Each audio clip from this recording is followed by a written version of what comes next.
Caríssimos irmãos e irmãs, que a paz do inesquecível Jesus esteja com todos. Você sabe quem foi Ananias? Pois é um irmão que apenas 2 menções existem sobre ele no Evangelho de Lucas e todas essas 2 menções em Atos. Ele descreve Ananias como sendo justo, piedoso e querido pelos moradores dos lugares onde passava, levando a mensagem de Jesus. O seu espírito de serviço e obediência ficou explícito quando aceitou integralmente a tarefa de ir àquele que, segundo suas palavras, tinha, e isso está em Atos, capítulo 9, versículo 13, tinha o poder de prender todos os que invocassem o nome de Cristo. Então, Ananias aceitou de Jesus, após Jesus ter partido, obviamente, não é, deste planeta, ele aceitou esta incumbência. Mas quem era Ananias, na realidade? Era um sapateiro de Emaús. E ele já havia ouvido falar do Cristo, porque Jesus tinha ficado muito conhecido. Todas as pessoas falavam dos seus milagres, da sua bondade, do Evangelho, enfim, de tudo que ele estava falando naquela época.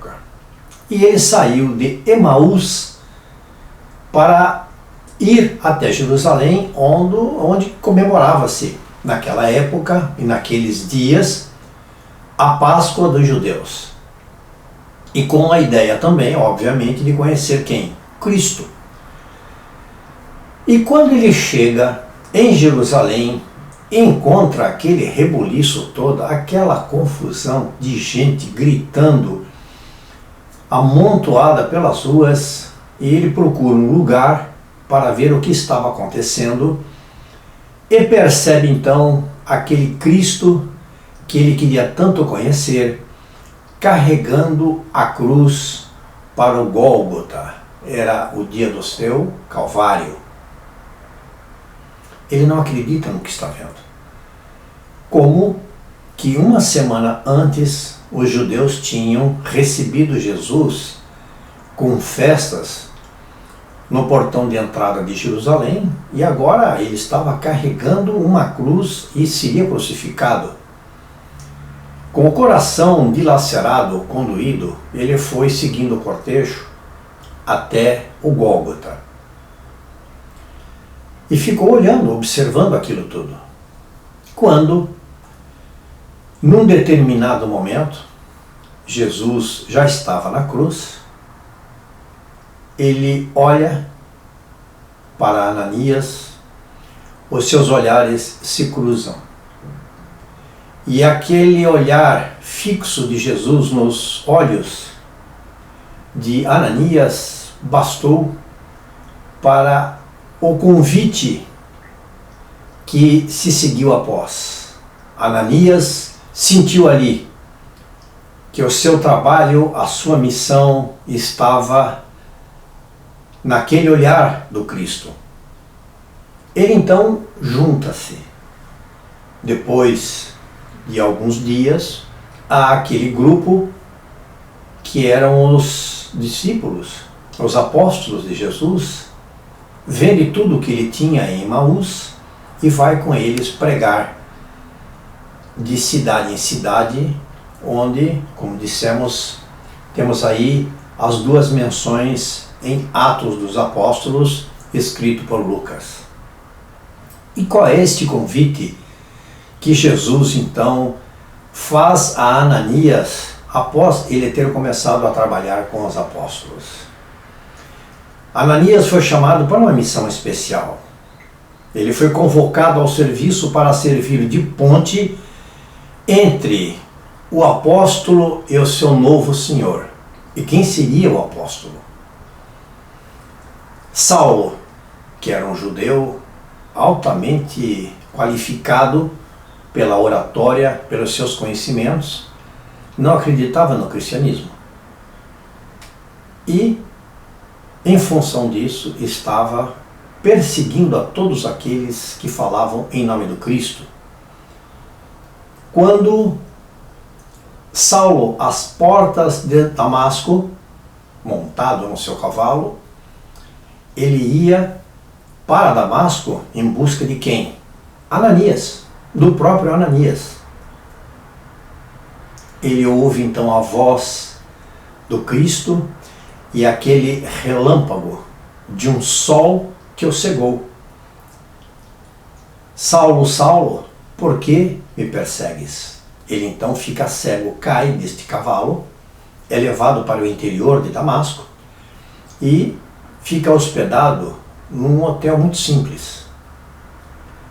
Passados alguns dias, um irmão que trabalhava junto com Saulo, chamado Jacó, disse que havia um senhor que queria conversar com ele. Ele então aceita que este senhor vá vê-lo. E ele entra no quarto onde estava Saulo. A ovelha estava indo ao reduto do lobo. E entra então Ananias e fala para Saulo que ele estava ali numa missão. E que a sua missão era de devolver a visão a ele, Saulo, porque ele era o vaso escolhido por Jesus para levar o cristianismo que estava nascendo naquela época adiante.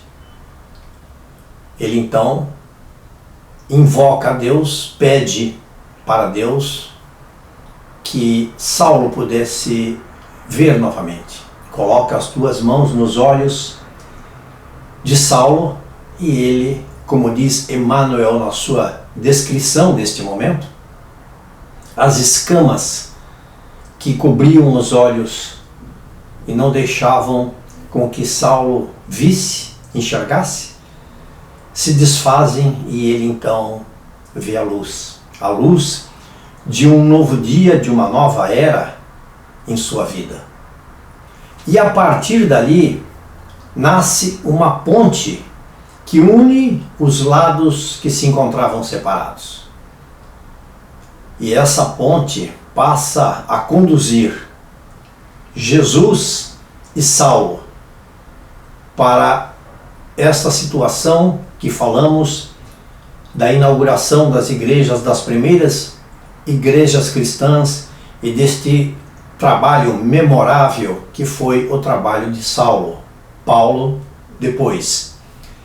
Mas Ananias foi aquela ponte, foi aquele momento em que Jesus disse a ele, e o seu espírito de serviço e obediência acataram imediatamente o pedido de Jesus. Ele não pensou duas vezes em ir procurar aquele que era então o algoz de todos os cristãos. E ele foi a ponte, esta ponte que une os dois lados e faz com que existam então uma conversa. Este sapateiro de Emaús, ao traduzir em chamamento o olhar que Jesus havia enviado ainda na cruz, tornou-se um cidadão de bem no mundo. Ele teve também, obviamente, a nobreza de aplicar o pedido, antes de tudo, do seu mestre em si mesmo. Eis-me aqui, Senhor, está em Atos, no capítulo 9, versículo 10. Ananias viveu em plenitude o senso de obediência que todo servidor do Cristo deve ter bem apurado. A este servidor de Jesus, a nossa profunda gratidão, o nosso profundo amor e carinho por esta história tão concisa, tão bonita, que nós acabamos de contar aqui. Queridos irmãos, é o que nós tínhamos para conversar hoje sobre Ananias. Muito obrigado a todos.